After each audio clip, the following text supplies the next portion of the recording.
Well, Mark, I'm young, I'm passionate, I'm northern, I'm working class. I think I can appeal to a lot of voters across the north and across the whole country.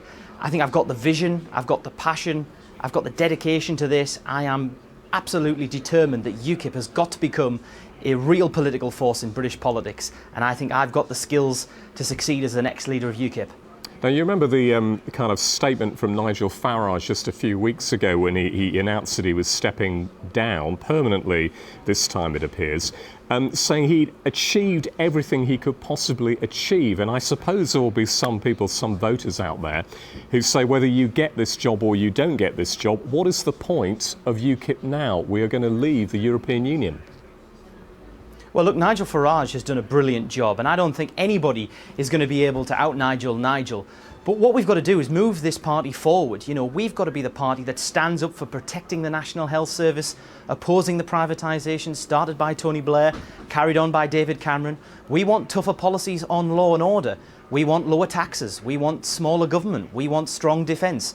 So, you know, there's a whole range of policies in our manifesto. UKIP is only just getting started. We've got to hold the government to account to make sure we get Brexit, but we've also got a whole range of policies to take this country forward.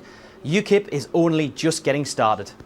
Now, I understand, help me with this, that the way the system works on the leadership, that although you've submitted your nominations, it has to go to a vetting committee before we get the actual confirmed list of candidates. Are you confident you'll get through that stage?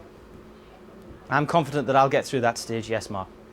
Because obviously we look at some of the other potential candidates. Stephen Wolfe, the bookies had him down as one of the possible favourites, failing to even get his nomination in on time. Should he be on the list, do you think? He's also going to be a hefty rival if he is for you, but should he actually be on the final list of candidates?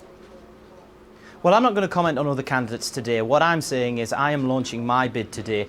I think this party has a phenomenal future if we do the right things. And what I think we've got to do is we've got to broaden our message so we talk about all of the issues, the NHS, the economy, law and order, defence, foreign policy.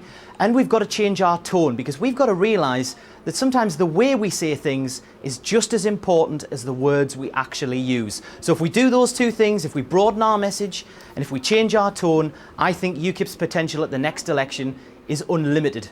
Now, when you say change your tone, what specifically do you mean by that?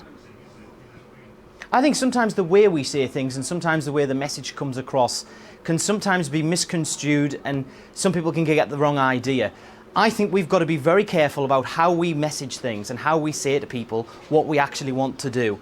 You know, and what I would say to people is, look, it is about the policies. It is about protecting the National Health Service. It is, yes, about controlling immigration fairly with the Australian points-based system. It's about having lower taxes, having smaller government, having strong defence. Those are the key policies that I want to see us implement, and I think I would be a strong leader for UKIP, and I think I could implement those policies and really get those people who are thinking about voting UKIP at the moment, those Labour and Conservative voters who are wavering at the moment, I think we can turn them over to us.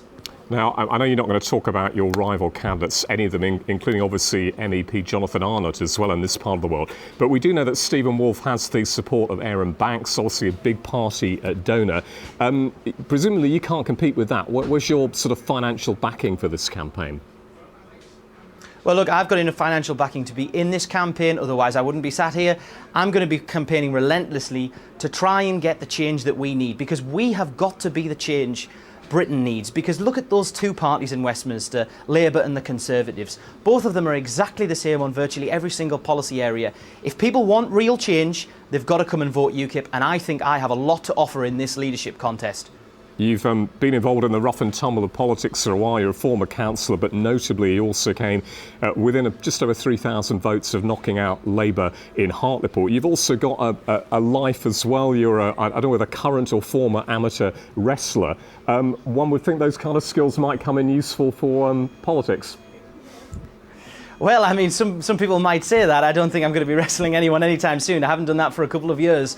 But look, all the talents, everyone in this leadership contest has got their own strengths, their weaknesses, their talents and their abilities. And I think mine are very, very strong. And I think I could do a great job as the next leader of UKIP. And I'm going to be campaigning as hard as I can to try and win the leadership of my party and hopefully change our party so that we can be in real contention when the next election comes, whenever that is.